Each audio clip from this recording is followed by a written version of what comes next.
So here's the thing, guys. Gerald Horne is a puppet of Zionist China. Gerald Horne is a sellout. Gerald Horne is a washed-up academic. That's what Gerald Horne is. That's what he is, man. That's what Gerald Horne is. Gerald Horne is a puppet of Zionist China. Gerald Horne is a liberal Zionist. Between this bullshit,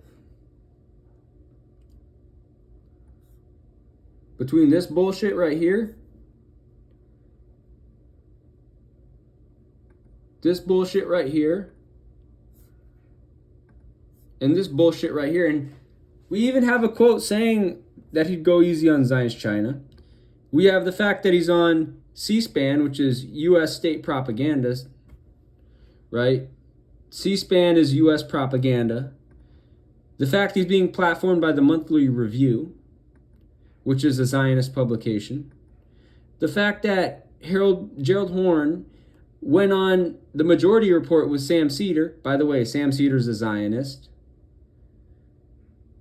Right? Gerald Horne is a Zionist. Gerald Horne is a puppet of China. Gerald Horne is a scumbag. He's a sellout. He's a washed-up boomer academic. That's really what he is at the end of the day. So this is why Gerald Horne runs cover for Zionist China.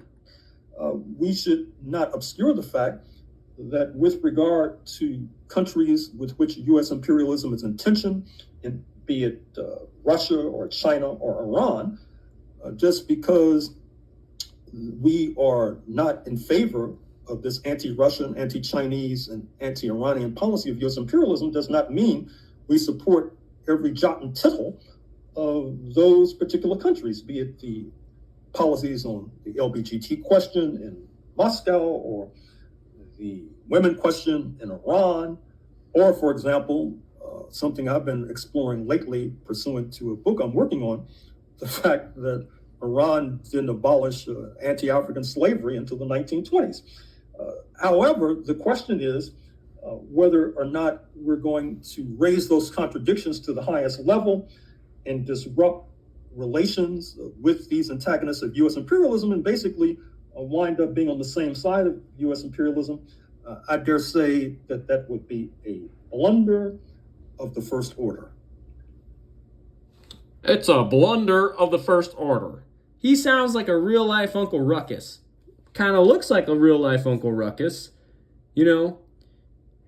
And he runs, notice how he runs cover for Zionist China. Doesn't even mention that they're Zionist collaborators, right? Doesn't even mention that while bilateral trade stood at $50 million between Zionist China and Zionist entity. This was from Saltoroba, from Ibrahim Abed. In 1992, it reached $22.8 billion in 2021, according to China's Bureau of Statistics.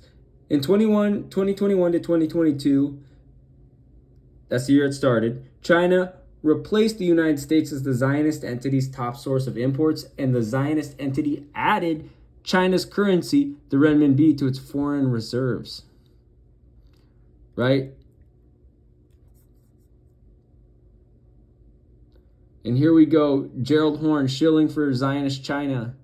Fucking modern day, real life Uncle Ruckus, circus clown, washed up academic boomer, sellout, Gerald Horne, aka real life Uncle Ruckus, shilling for Zionist China.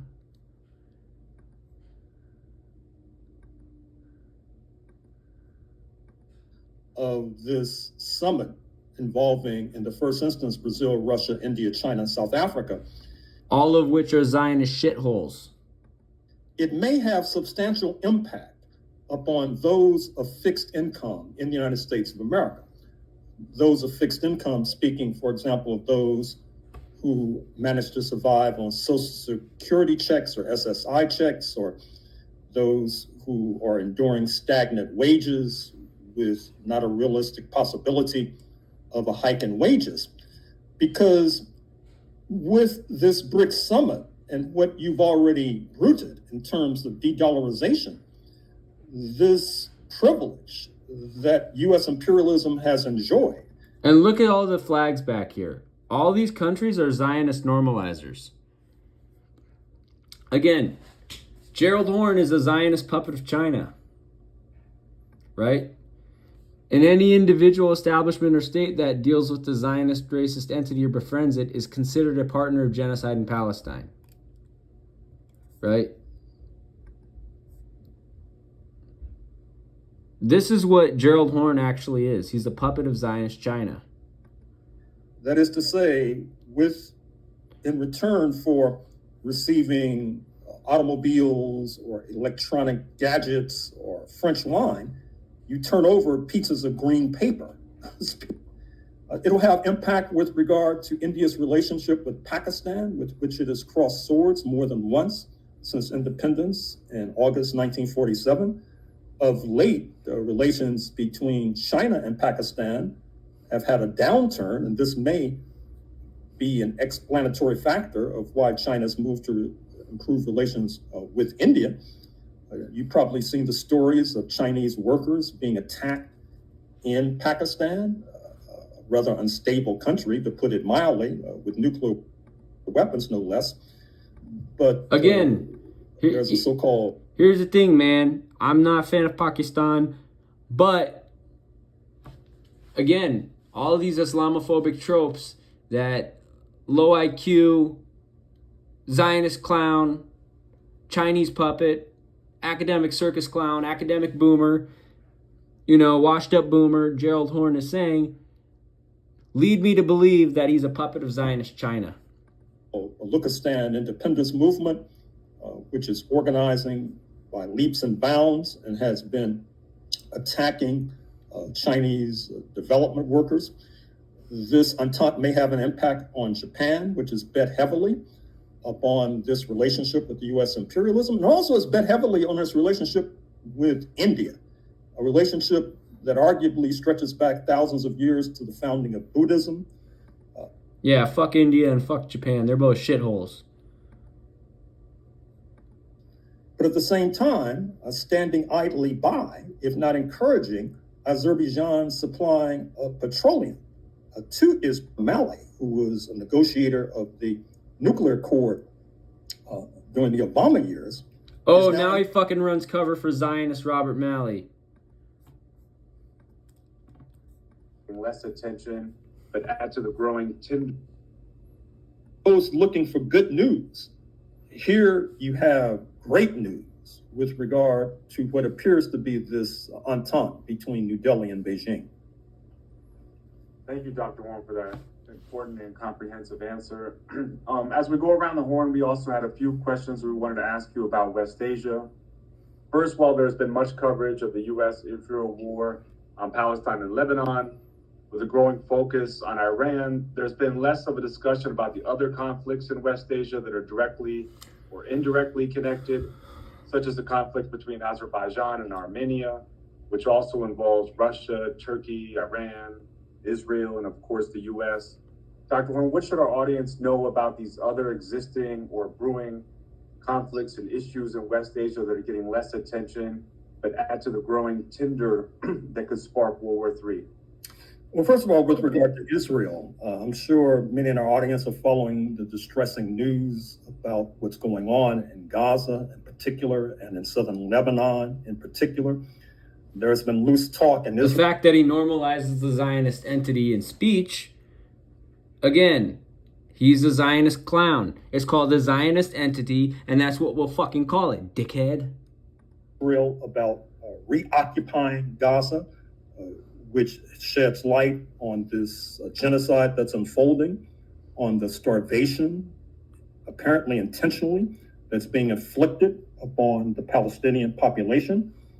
I oftentimes joke that I watch the programs of some of these Israeli hawks who inevitably speak with U.S. accents, curiously enough, such as Caroline Glick, who has been raising the specter of late that Phil Gordon, who would be the national security advisor in a Kamala Harris administration, has curious ties to Iran, she says. In other words, it's sort of a throwback to the Red Scare. Well, Iran are fucking Zionist collaborators and Zionist enablers, but in a very covert way. Again, Gerald Horne's an idiot. Gerald Horne is stupid. Gerald Horne, he's a Zionist. He's a Chinese cuck. He's a puppet of China. That's what he is. Or a throwback actually to what we see today with regard to Chinese American politicians being accused of being in the pocket of Beijing. Well, I mean, Zionist China, just like Zionist America, they fucking are Zionist collaborators, right? So we should always be discerning about the nationality of a politician in America, because they could be a fucking Zionist puppet. You probably saw that article in the Wall Street Journal just today about Congresswoman Grace Meng of Queens.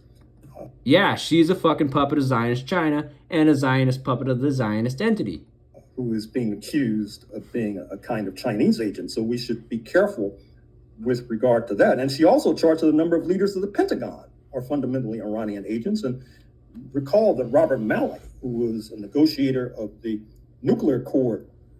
You mean Robert Malley, the fucking Zionist fucking normalizer and think tanker? That motherfucker? Are you running cover for him, Gerald? Gerald Horne is a circus clown. He's a fucking washed up academic boomer, and he's a circus clown. Why do you think he's getting platformed by the Monthly Review and the Majority Report? Why do you think he's getting platformed by fucking C-SPAN?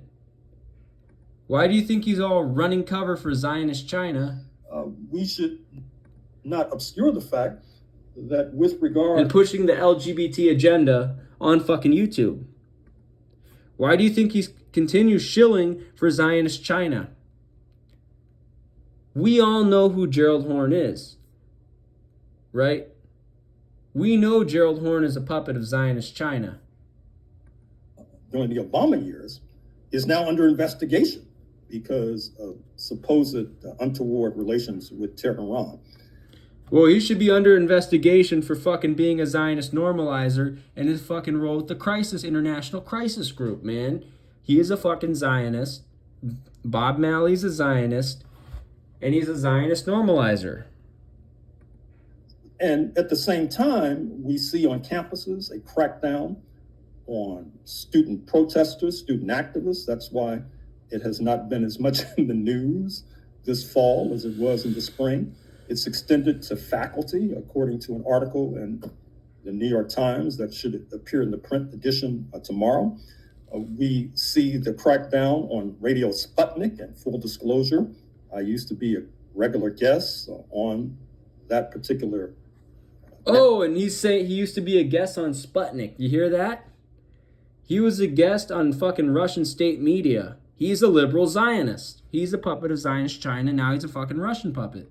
Work, which broadcasts on the FM dial in Washington, but is no more, has been ousted. The crackdown on the Uhuru 3. So we have our hands full right now, fighting the good fight with regard to this tragedy and crisis in West Asia and Israel, Palestine. Don't fucking talk about West. Oh, no, he normalizes the Zionist entity again. Particularly now. He normalized the Zionist entity again. He's a fucking Zionist cuck. With regard to this tragedy and crisis in West Asia and Israel, Palestine, particularly now. Motherfucker, it's Palestine from river to sea. I'm part Palestinian, motherfucker. Here's the thing, Gerald Horne. You're going to normalize the Zionist entity? You're going to erase Palestinians from occupied 1948 Palestine like me? Then, motherfucker, expect prosecution. Expect to be in prison, motherfucker.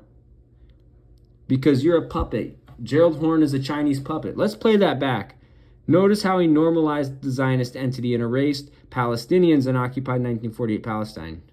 Protesters, student activists, that's why it has not been as much in the news this fall as it was in the spring. It's extended to faculty, according to an article in the New York Times that should appear in the print edition tomorrow. We see the crackdown on Radio Sputnik, and full disclosure, I used to be a regular guest on that particular network, which broadcasts on the FM dial in Washington, but is no more, has been ousted. The crackdown on the Uhuru 3. So we have our hands full right now fighting the good fight with regard to this tragedy and crisis in West Asia and Israel, Palestine in particular. Now, with regard to Azerbaijan, many of your... I'm part Palestinian, son. How you going? I'm from occupied 1948 Palestine on my grandma's side. How the fuck is you going to erase Palestinians from occupied 1948 Palestine by fucking normalizing the Zionist entity? How you going to do that, Gerald Horne? Again, Gerald Horne is a liberal Zionist. That's what he is. Gerald Horne is a Chinese puppet. Gerald Horne is a Russian puppet. Gerald Horne is a fucking imperialist puppet and a Zionist puppet and a Chinese puppet and a Russian puppet. And that's why he's being platformed by Monthly Review and the Majority Report with Sam Cedar. Again, Zionist show on YouTube. That's why he's being platformed by the Monthly Review again and by the liberal Zionist Black Agenda Radio. That's why he's being platformed by fucking C-SPAN, which is literally U.S. state propaganda and was founded by a fucking war criminal, right? This Brian Lamb guy, this fucking washed up fucking boomer. Oh, he could be Silent Generation. Who was a fucking war criminal in fucking Vietnam, dude.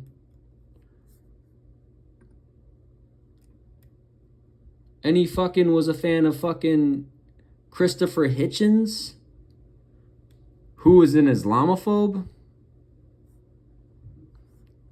And he did fucking softball interviews with George H.W. Bush, George W. Bush, Jimmy Carter, Bill Clinton, Mikhail Gorbachev, Richard Nixon, Colin Powell, Christopher Hitchens, and Margaret Thatcher. Dude, this shit is dirty, son. Circus clown Gerald Horne is a dirty motherfucker. Your audience are probably familiar with this long-time conflict between mostly Muslim Azerbaijan and mostly Christian Armenia. And fuck Azerbaijan and fuck Armenia. They're both Zionist shitholes. Who have stepped into the fray. Recall that both Armenia and Azerbaijan were former Soviet republics. And after the dissolution of the Soviet Union, of course, the contradictions emerged between... Contradictions emerge. I don't see no contradictions between them. They're both fucking Zionist shitholes. And they both must be defeated. And Turkey, with its usual double-dealing style, not only has stepped into the fray on behalf of Azerbaijan, about the Bulos family. That's part of the double-dealing of the Turks in the first instance.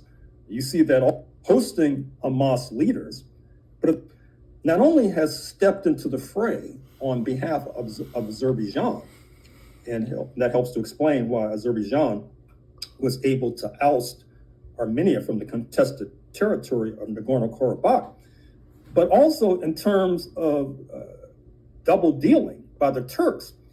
We now know that Azerbaijan is a major supplier of petroleum to Israel, despite Turkey being the big brother in Baku. And full disclosure, during the Soviet days, I was able to visit Baku.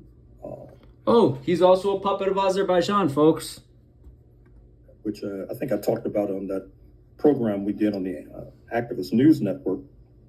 And so here you have Turkey talking out of one side of its mouth about disrupting trade relations with Israel, hosting Hamas leaders, but at the same time, standing idly by, if not encouraging, Azerbaijan supplying petroleum to Israel. And here's the real kicker, that if Israel attacks Iran, which is suspected, the attack may be launched from territory under the jurisdiction of neighboring Azerbaijan.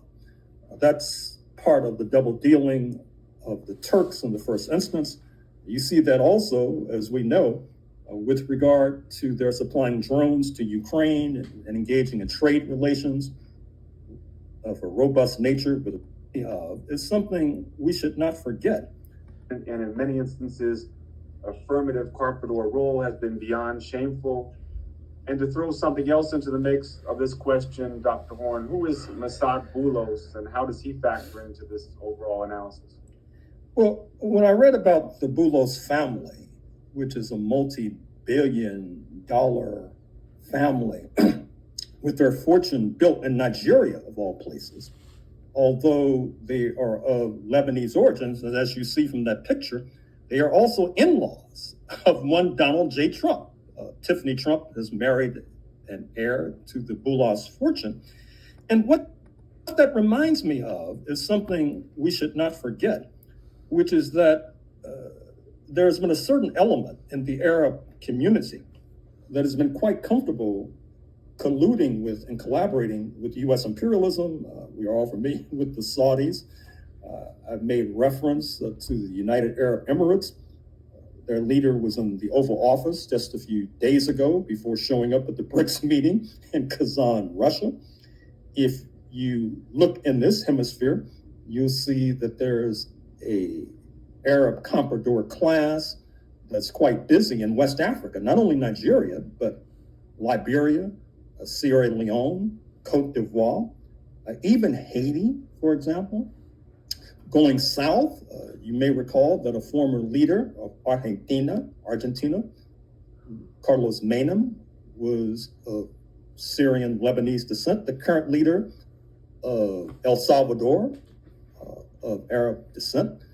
The richest man in Mexico, Carlos Slim, of Lebanese descent. Recall that when the New York Times was having a difficult patch a few years ago, he bailed them out, believe it or not. Well, you got an Arab comprador class, yeah, and I go after them. But you also got the black comprador class. Gerald Horne's part of the black comprador class. He'll call out Arab comprador class. But look at fucking Gerald Horne, running cover for Zionist China. Former Russian asset, worked at fucking Sputnik or collaborated with Sputnik. Normalizes the Zionist entity. Too fucking chicken to call out Zionist China, even in his own, check out in his own words. We should not obscure the fact that with regard to countries with which U.S. imperialism is in tension, and be it Russia or China or Iran, just because we are not in favor of this anti-Russian, anti-Chinese, and anti-Iranian policy of U.S. imperialism does not mean we support every jot and tittle of those particular countries, be it the policies on the LBGT question. And notice how he fucking runs cover for the Lig Bitty Q agenda. That's how dirty circus clown Gerald Horne is. Moscow, or the women question in Iran, or, for example, something I've been exploring lately pursuant to a book I'm working on, the fact that Iran didn't abolish anti-African slavery until the 1920s. However, the question is whether or not we're going to raise those contradictions to the highest level and disrupt relations with these antagonists of U.S. imperialism and basically wind up being on the same side of U.S. imperialism. I dare say. So now he's fucking accusing people like me who expose Zionist China as being on the same side as U.S. imperialism. Well, guess what, Gerald Horne? You can go fuck yourself.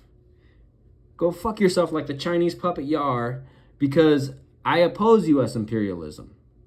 I call out Mary Peltola every motherfucking day for being a Zionist. So that's disingenuous. He smears people that criticize Zionist China, that expose Zionist China, that are anti-Zionist China as being on the same side as U.S. imperialism. Motherfucker, China's on the same side as U.S. imperialism. This article by Ibrahim Abed clearly states that, right? Clearly states that. In 2021 to 2022, China replaced the United States as the Zionist entity's top source of imports, and Zionist entity added Zionist China's currency, the renminbi, to its foreign reserves. The attitudes of Russia, China, and the United States are similar and identical based on self-interest, profits, and gains. These unjust positions and constant continuation of genocide taught the resistance in Gaza a lesson not to depend on others to liberate Palestine, and events in Gaza taught the world a lesson and revealed that the Zionist entity is a colonialist settler entity that must be ended and be replaced by a secular democratic Palestine and all of historic Palestine. Any individual, Gerald Horne, establishment, JVP, or state, US, China, Netherlands, Germany, that deals with the racist Zionist entity or befriends it is considered a partner of genocide in Palestine. Gerald Horne is a partner of genocide in Palestine. He normalized the Zionist entity in this exact video, and he ran cover for fucking Zionist China. Gerald Horne can go fuck himself. He's full of shit. There's a reason he's being platformed by fucking US state propaganda network C-SPAN. There's a reason he's being platformed by the Monthly Review. There's a reason why he's going on the Majority Report with Zionist Sam Cedar. And he's being platformed by the Zionist Monthly Review. Gerald Horne is a Zionist. Gerald Horne is a puppet of Zionist China. Gerald Horne is a puppet of Zionist China. That is what he is. Gerald Horne is a liberal Zionist. Gerald Horne is a washed-up boomer academic. Gerald Horne is a circus clown who sounds like a real-life Uncle Ruckus. Gerald Horne is a clown in general. And we should not fucking be relying on people like Gerald Horne to tell us what's going on in the world. So there you go.